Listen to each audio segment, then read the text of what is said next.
bride here at the center. Ang mga beautiful ladies ay kailangan tumayo at dala.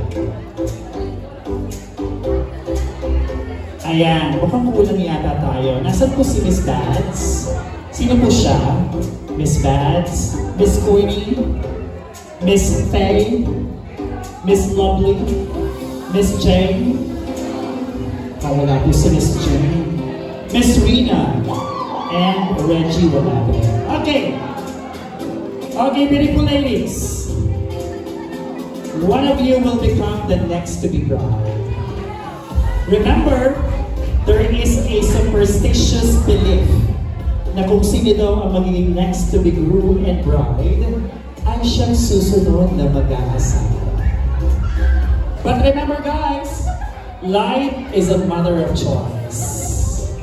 Kaya naman, traditionally, inihahagis po ang bouquet of flowers ng ating magandang bride, but unfortunately, wala pong sumasabot. Because you are 6.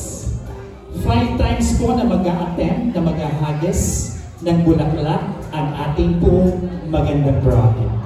Meaning, yung pang-5 na huling hagis, yung hindi makakasapo ang i-declare as winner. Okay, ready?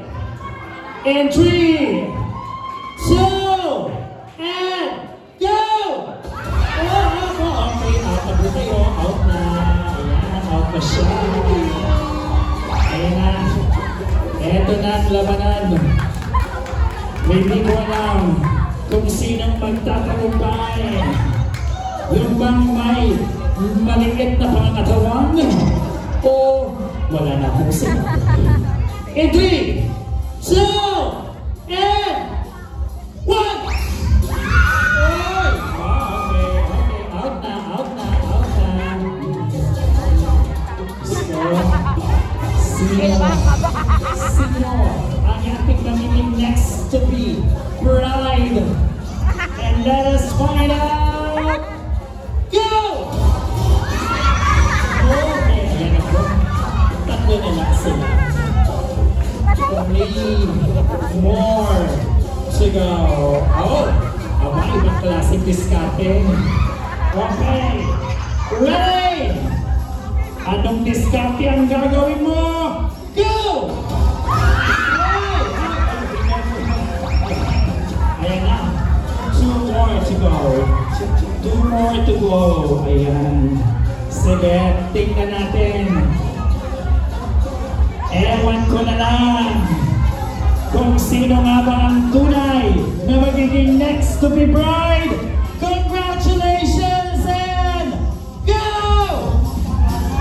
Nabagi na po ang mechanics. Yung sasapupok magiging winner. Congratulations!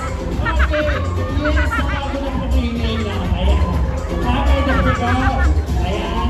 That's okay, picture mo na po. Sir RJ,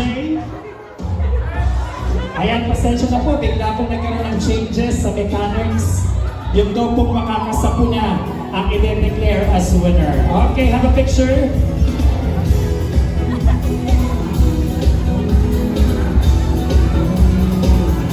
Okay, syempre, Max, meron ka ding moment.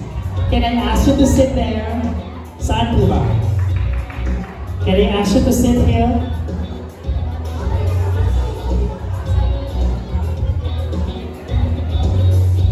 Ayun.